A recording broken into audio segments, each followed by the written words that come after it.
முத்தரையர் உறவு சொந்தங்கள் அனைவருக்கும் என்னுடைய இனிய வணக்கங்கள். நாம் இந்த காணொளி வாயிலாக முத்தரையர் சமூகத்திலிருந்து முதலாக அமைச்சரவைக்கு தேர்ந்தெடுக்கப்பட்ட ஐயா எம்ஆர் கோவிந்தன் அவர்களுடைய சிறு தொகுப்பை பற்றி பார்க்க இருக்கிறோம். ஐயா அவர்கள் பேராவூரணி சட்டமன்ற தொகுதியில் உட்பட்ட சிட்டங்காடுங்கிற ஒரு சின்ன குக்கிராமத்தில் பிறந்து வளர்கிறாரு. இளமை பருவங்கிறது ரொம்ப வறுமை சூழ்ந்ததாக தான் இருக்குது. அதனால் நாளிதழ்கள் பேப்பர் போட்டுக்கிட்டுருக்கார், வீட்டுக்கு பேப்பர் போடுறாரு. அதுக்கப்புறம் அவருடைய சீரிய செயல்பாட்டினால் ஊராட்சி மன்ற உறுப்பினராகி, அதுக்கப்புறம் ஊராட்சி மன்ற தலைவராகி, அதுக்கப்புறம் சேர்மனாகி, அதன் பிறகு சட்டமன்ற உறுப்பினர் ஆகிறார். இப்படி தொடர்ந்து 3 முறையாக அந்த தொகுதியில் நின்று வெற்றி பெற்று, அதன் பிறகு எம்ஜிஆருடைய தீவிர நெருங்கிய நண்பராக ஆன பின்பு அமைச்சரவைக்கு அவர் தேர்ந்தெடுக்கப்படுகிறார். அவர் ஆற்றிய அறப்பணிகள் சொல்லி லிஸ்ட்டு போட்டு கூட நம்மளால் சொல்ல முடியாது. அந்தளவுக்கு இப்போ தஞ்சை என்கிற ஒரு மிகப்பெரிய நகரத்தை உருவாக்கியவர்கள் முத்தரையர்கள் என்று வரலாறு சொல்கிறது. அதே போல் இந்த பேராவூரணியை இன்றைக்கு இருக்கும் ஒரு பேராவூரணியை கட்டமைத்தவர் ஐயா எம்ஆர் கோவிந்தன். அதை அந்த பகுதியில் உள்ள யாராக இருந்தாலும் அச்சமின்றி சொல்லுவாங்க. அந்த மாதிரி அந்த ஒரு நகரத்தை அவர் தீர்மானித்து அழகுற அவர் கட்டமைச்சு வச்சுட்டு போயிருக்கார். அங்கே இருக்க வட்டாட்சியர் அலுவலகத்தில் இருந்து சாலைகள், மாணவர் விடுதிகள், மருத்துவமனைகள், புதிய தொடக்க பள்ளிகள் தொடங்கி இருக்கிறாரு. அதுபோல் எண்ணற்ற பணிகளை செஞ்சுருக்கார். இவருடைய அளப்பரிய பணிகளை வரிசைப்படுத்தவே முடியாது. அந்த மாதிரி தன்னுடைய அந்த பதவி காலங்களிலே அவர் செய்யாத அறப்பணிகளே இல்லை.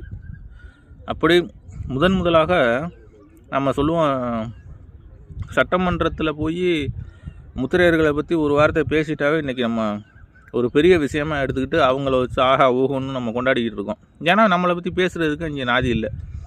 ஆனால் அந்த காலத்திலேயே ஐயா எம்ஆர் கோவிந்தன் அவர்கள் சட்டசபையில் முத்திரையர்களை பற்றி ஒரு நீண்ட உரையாற்றி இருக்கிறார். அந்த உரை பற்றின விஷயங்களை நான் என்னுடைய பிளாகரில் போட்டிருக்கேன். ஏன்னா அதெல்லாம் ரொம்ப பெருசாக இருக்கும், அதை இதில் சொல்ல முடியாது. அதை நீங்கள் படித்து பார்த்து உள்வாங்கினா தான் உங்களுக்கு அந்த விஷயம் என்னங்கிறது புரியும். முத்திரையர்களுடைய உரிமைக்காக அன்றே முழக்கமிட்டவர் முதல்ல அமைச்சராக இருந்த எம்ஆர் கோவிந்தன் ஐயா அவர்கள். இவர்களை போன்ற மாமனிதர்களை இன்னும் சொல்லப்போனால் நம்ம சமூகத்திலே உள்ள ஒரு பெரிய இதை என்ன சொல்கிறதுனா ஒரு சாபக்கேட்டுன்னே சொல்லலாம். இவ்வளவு புகழ் வாய்ந்த ஐயா அவர்கள் கிட்டத்தட்ட ஒரு கக்கனை விட சிறந்தவர் என்றே சொல்ல முடியும்.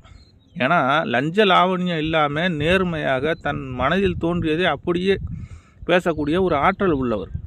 அதனால் எம்ஜிஆருக்கு ரொம்ப பிடிச்சி அவருடைய இல்ல திருமண விழாவுக்கு ஒரு சின்ன குக்கிராமத்துக்கு, தஞ்சாவூரில் இருக்க ஒரு கிராமத்துக்கு புடைசூழ வர்றார். தன்னுடைய ராஜ்ய பரிபாலனங்களோடு இங்கே திருமணத்துக்கு வர்றார் எம்ஜிஆர். அப்போ இவருடைய நேர்மை எந்த அளவுக்கு இருக்கும், இவருடைய வீரம் எந்த அளவுக்கு இருந்திருக்கும், இதெல்லாம் நம்ம எண்ணி பார்க்கணும்.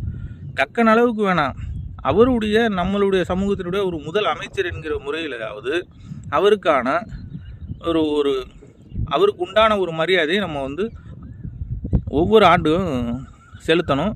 ஆனால் நமக்கு தான் நம்ம சங்கங்களுடைய நிலை என்னன்னு உங்களுக்கு நல்லாவே தெரியும். நம்ம அதை பற்றி பேசவே விரும்பல, நம்ம அரசியல் பேசிக்கிட்டு இருக்கோம். அதனால் இனி வரும் காலங்களில் அது போன்ற புகழ் வாய்ந்த நபர்கள் இருக்காங்க. வரலாறில் நெடிய வரலாறு இருக்குது நம்ம சமூகத்துக்கு. அதே போல் நெடிய வரலாறுகளை கட்டமைத்த மனிதர்களும் இருக்கிறார்கள். அவர்களெல்லாம் கொண்டாடணும். என்ன ஒரு வருந்தத்தக்க செய்தி இதில் அப்படின்னா, நம்ம சமூகத்தில் இது வரைக்கும் கிட்டத்தட்ட ஒரு 40, 50, 60 பேர் சட்டமன்ற உறுப்பினர்களாக சுதந்திரத்திற்கு பின்னான காலங்களில் வந்திருக்காங்க.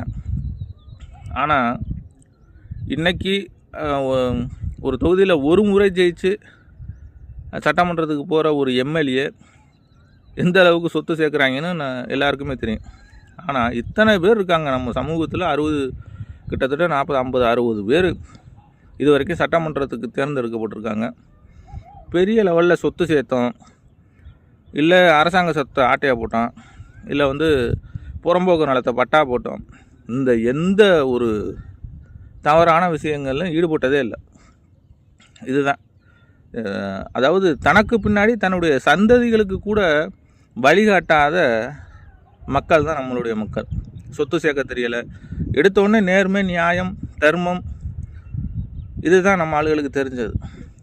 இன்றைக்கெல்லாம் ஒரு பீரியடு அமைச்சராக இருந்தால், ஒரு பீரியடு எம்எல்ஏவாக இருந்தால் அவன் எந்த அளவுக்கு சொத்து சேர்க்குறான்னு நான் சொல்லி தெரிய வேண்டியதில்லை.